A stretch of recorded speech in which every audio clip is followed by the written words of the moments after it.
I always start these the same way. You know, the most frequent question that people ask is, why are you running for Congress? I think we've accomplished great things at the county board, moving toward transparency and accountability and reforms, fighting unnecessary tax hikes that have hurt the working poor in our neighborhoods. At the federal level, you can do the same things and affect millions more. It's a natural evolution. It's a greater platform to work on the issues I care about: the economy, the environment, healthcare, education, and change, fighting corruption. Good. What in your background qualifies you to go to Congress? I have a master's degree in public policy from the University of Chicago. I have a law degree from Loyola. I've probably been to several thousand community meetings across the north side and across the state of Illinois on everything from TIF reform to no lights in Wrigley Field. I think I have the pulse of the public and want to help them. Yeah. What are you finding is the most important issues that we face today? It's overwhelmingly people's concern about the economy. What I try to lead on and help people to understand is all those issues are tied into issues of transparency and accountability and the environment.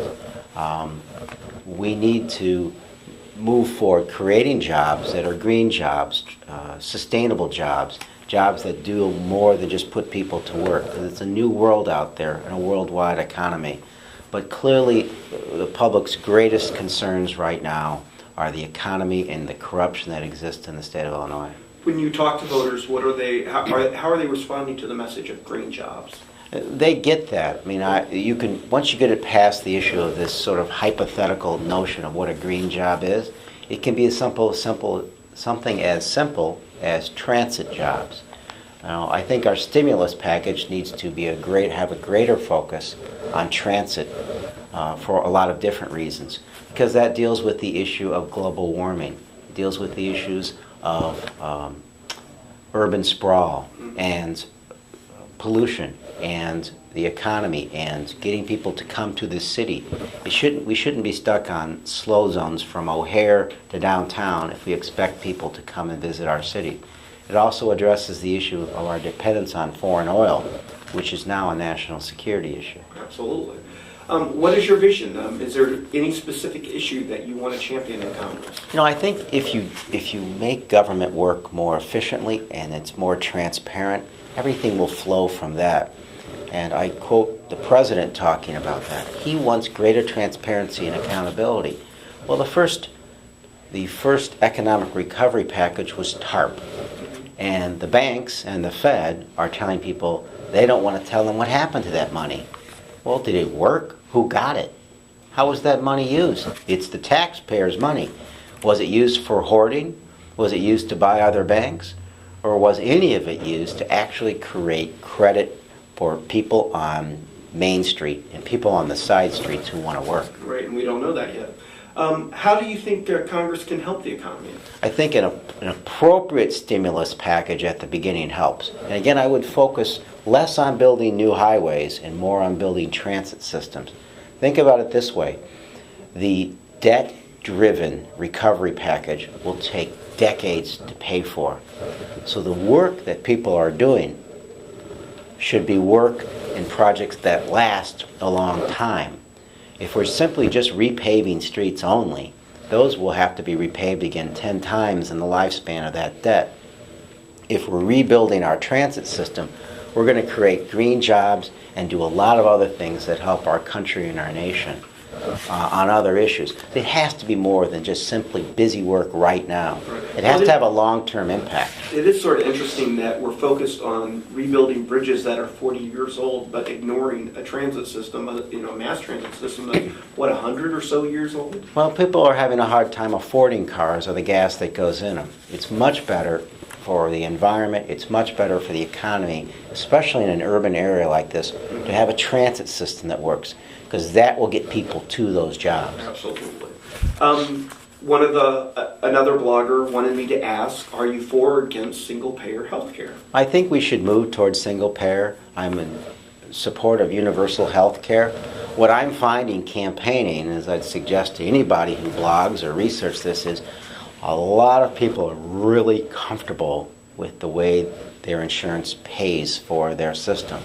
I think it would be impossible right now to wrench people away from that which makes them comfortable. I know we need to move toward the equality of providing health care and how that's done. I think that we move toward that direction. I think right now we should worry about moving toward universal health care. When you knock on doors, are people talking about healthcare as a concern? Absolutely, and not so much because of the existing crisis that we talk about. What I'm hearing from people is they're afraid they're going to lose their job and then their health care benefits. Their first most concern with losing their job is health care benefits. It is that lapse. What I've discovered from people on the street level is they're concerned about their jobs in health care. They're concerned about flexibility. They're concerned about pre-existing conditions and portability. That's their immediate concern, not the notion that at some point we move towards single payer. Another blogger wanted me to ask, what can Congress do to put us on the right path to stop the damage from climate change? First, recognize that it exists. It took a court case to convince the U.S. EPA that global warming exists and that that the carbons are creating this, that man plays a role. We're not that far away from an administration that denied the existence of this. Congress moving forward can do a lot of things.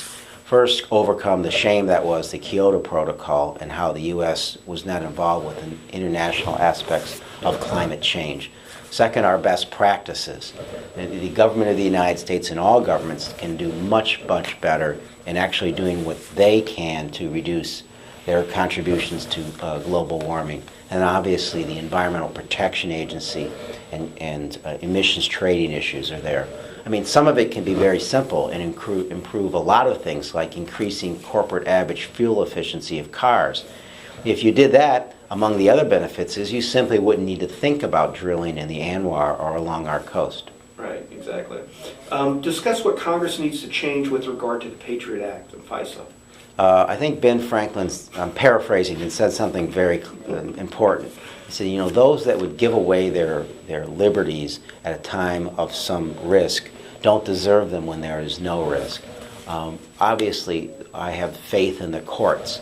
I think that Congress needs to overcome what the Bush administration did, which was to bypass the courts in protecting civil liberties. That's the shortest way to get back to where we should be on protecting people's rights. Yeah, it does seem that if we're going to be a nation of laws, we ought to follow the laws that we have. Well, I think some of it's quite simply is a laziness. I think if you do things right, the courts can carry you through. I mean, I practiced criminal defense here for 10 years, and I saw firsthand what can happen when the abuses override what the courts do. One of the first things I had to do as a county commissioner is settle the Ford Heights 4 case. That was a $36 million settlement to address the injustice of putting 4 men who were not guilty near the death penalty, within hours of the death penalty, simply because their civil liberties were overruled. Oh, that's just awful. What would you like to accomplish in your first term in Congress? Name something specific that you want to do. Well, I think what I did my first term as a county commissioner is establish a reputation as a leader on reform and transparency and accountability in all the other issues I became well known for. The smoking ban, environmental issues, human rights. I passed 4 major measures to help the gay, lesbian, bisexual, and transgender community. All those issues stemmed from a willingness to move forward and fight for change in the status quo.